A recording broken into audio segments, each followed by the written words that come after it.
Donald Trump's cognitive decline couldn't be any more obvious, and it's almost as if, at this point, he wants the mainstream media to pay attention to it. He is falling asleep in front of them. He is slurring his words in every speech. In the post that he just made on Truth Social shows his cognitive decline more than maybe any other. He is revealing it to us at this point. So while the mainstream media won't, and Jake Tapper won't, I'm going to cover it, and we are going to in this video. But before we do, if I could quickly ask you to leave a like on this video, and if you haven't already and you enjoy our channel, to hit that subscribe button because it goes a long way in supporting our work. Now, before we get into how Donald Trump basically just revealed his health problems, his cognitive decline to us in a Truth Social post, I want to start with an ad from our friends at Midas Touch, which show that Mike Johnson is this close to getting it when it comes to Trump and his cognitive decline. The president was checked out of his job for quite some time, and everybody knows it. And there was a cover-up. The people around him who were they would give him scripts to follow. They would point him literally in the direction, stand here, sir,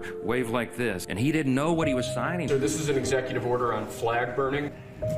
So there's all sorts of just incredible implications. It sounds like a terrible novel or something, but this is reality. He pardoned categories of violent criminals and turned them loose on the streets. He is pardoning some 1,500 January 6 rioters who have been convicted for participating in the attack on the Capitol 4 years ago. A January 6 rioter who was pardoned by President Trump has been arrested and charged with making a credible death threat against Democratic House Minority Leader Hakeem Jeffries. You can't allow a president to check out and have unelected, unaccountable, faceless people making massive decisions for the country. Everything that Donald Trump said about Joe Biden, especially calling him sleepy, couldn't apply more to him than anything else. Like, it is obvious that Donald Trump is too in decline to do this job, which is crazy because he has never actually done the job. The difference in the cognitive decline, the physical decline, just the general wear and tear on Trump at the beginning of his first presidency, in the end, wasn't that much. You usually see presidents age, their hair get gray very quickly. It's the most stressful job in the world. But Donald Trump was never doing the job. He was going around, he was dancing, he was golfing, he was tweeting, sure, that's it. What is happening with Trump is not the impact of stress of the presidency wearing on him. It is not late nights, it is not sleepless nights, it's not stress. It is Donald Trump's own body, brain, and everything decaying before our very eyes. Why do you think he takes so many more days off? So much so that we thought he was dead at what point during this presidency? Why do you think he's golfing all the time, hidden away from the press? Because he doesn't want us to see, as he fails to do anything that would communicate strength, because he's not strong. And Adam Schiff made that clear right here. So we need to end this. We proposed something, I think, very reasonable. It was a compromise. Certainly wasn't everything I want, which is a permanent extension of the tax credits. We said, let's extend existing law for a year, give us more time to work on this and reopen the government. And the result from the Republicans was, from the Senate Republicans, no. From the House Republicans, we're staying on vacation. And for the president, I'm going out to play golf. And that's where we are while people are hurting. And one thing that is just so shocking to me, George, in the midst of all this, they're appealing to the Supreme Court for the right to cut off food from people. Who does that? Who works so hard? Who goes all the way through the court system to cut food from people who need it right now? But that's where they're coming from. The cruelty is part of the policy. Donald Trump's inability to negotiate an end to this government shutdown at the same time as he goes out of his way to not just prevent SNAP benefits from being paid out to 42 million Americans, but he is actually saying he will inflict financial pain. Those are the words, financial pain, on any state that supplements the program. So if you're Governor Westmore, if you're Governor Gavin Newsom, you're saying we're going to dip into the funds that we have and we're going to make sure people can eat while this government is shut down. Donald Trump wants to inflict financial pain upon your state.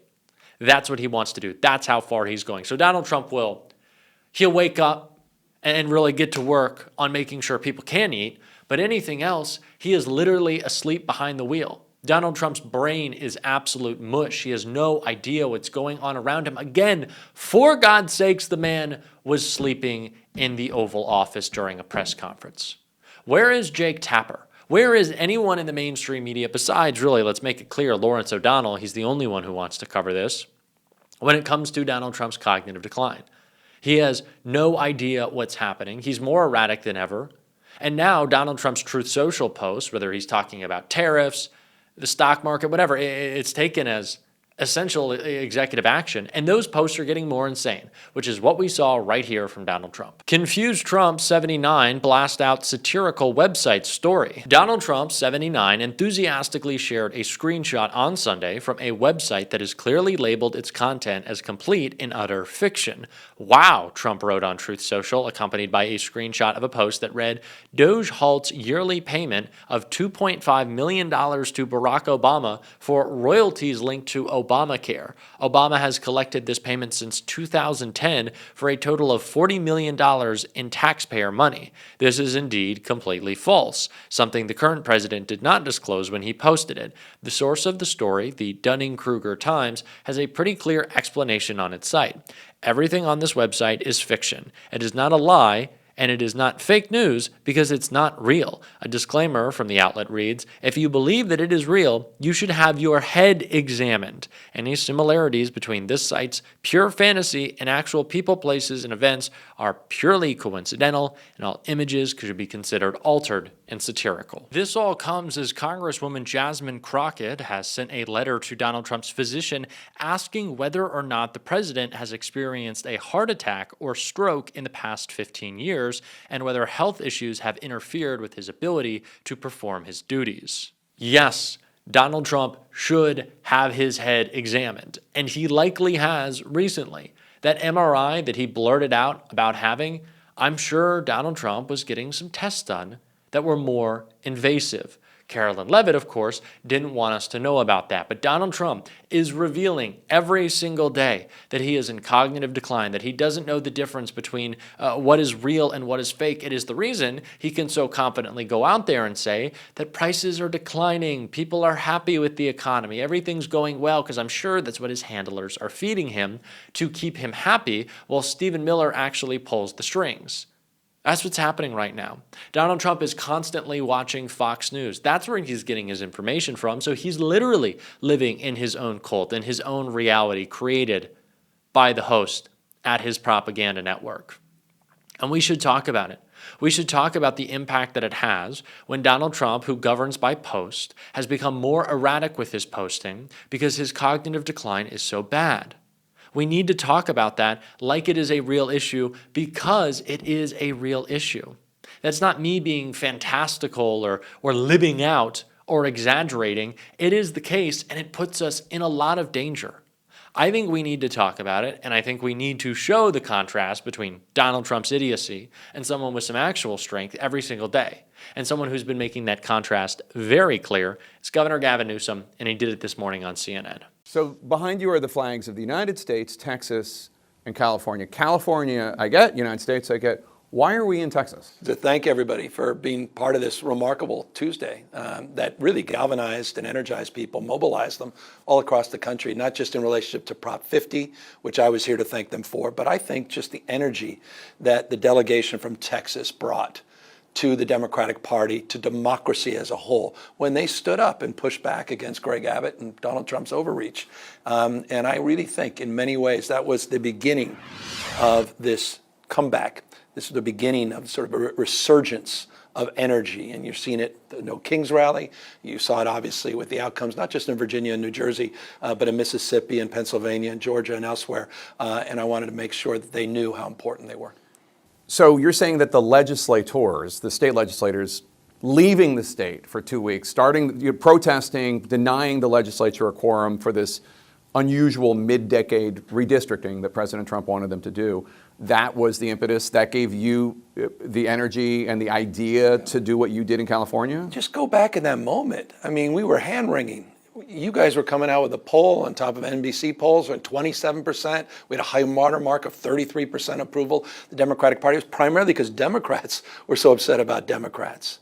It was a demoralizing time, and had they not asserted themselves, had they not shown up in California and in Illinois and other states, had they not called this out with a kind of clarity and conviction to really sort of underscore this moment, I don't know that we'd be in the position we're in today. And certainly Prop 50 would not have been inspired, because this, again, what was happening here The phone call that I got from Gene Wu is what launched this entire process. That's the House Minority Leader here in Texas. But let me confide something in you, okay?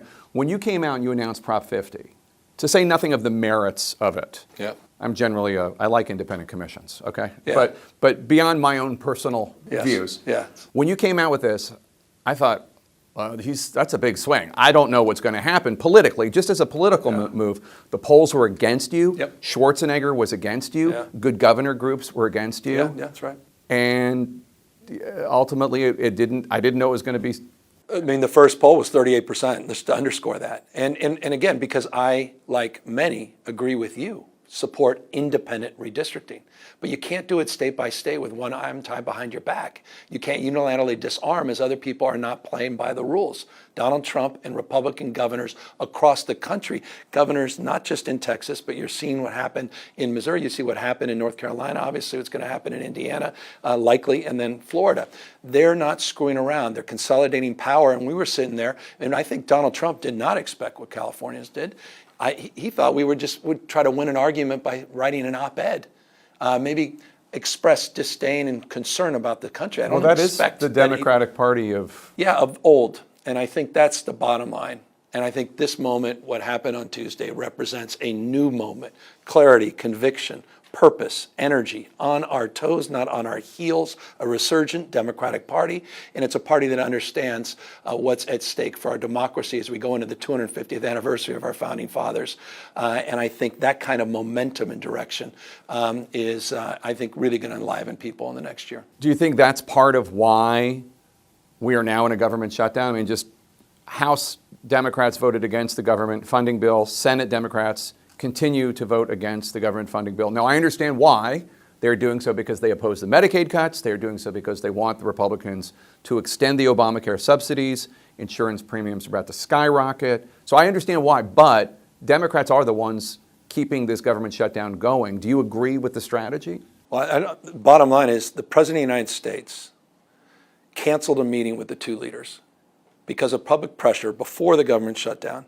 He decided to have that meeting. He didn't invite you and others in, which for Donald Trump in and of itself is remarkable. He just instead sent out a True Social with Trump 2028 hats. And then he went golfing that weekend before the shutdown, shortly thereafter. He had no interest or energy into avoiding this government shutdown. He has no interest or energy to end it today. He's the President of the United States. As someone who's an chief executive of a state larger than 21 state populations combined, the fourth largest economy, you have a responsibility in that role to convene, to bring people together. That's why there's a government shutdown, period. Well, maybe Jake Tapper, after that interview, can see what a real leader with a head on straight looks like and make that contrast with Donald Trump. He loved to do it with Joe Biden. Maybe he should do it with Donald Trump. I don't know, just a thought. But we're going to continue to have that thought every single day on the show. And if you want to support that, as always, you can hit that subscribe button, leave a like on this video. If you stuck around to the end, drop a blue heart in the comments. Keep on fighting. Don't let them silence you. And until next time, I'll see you soon.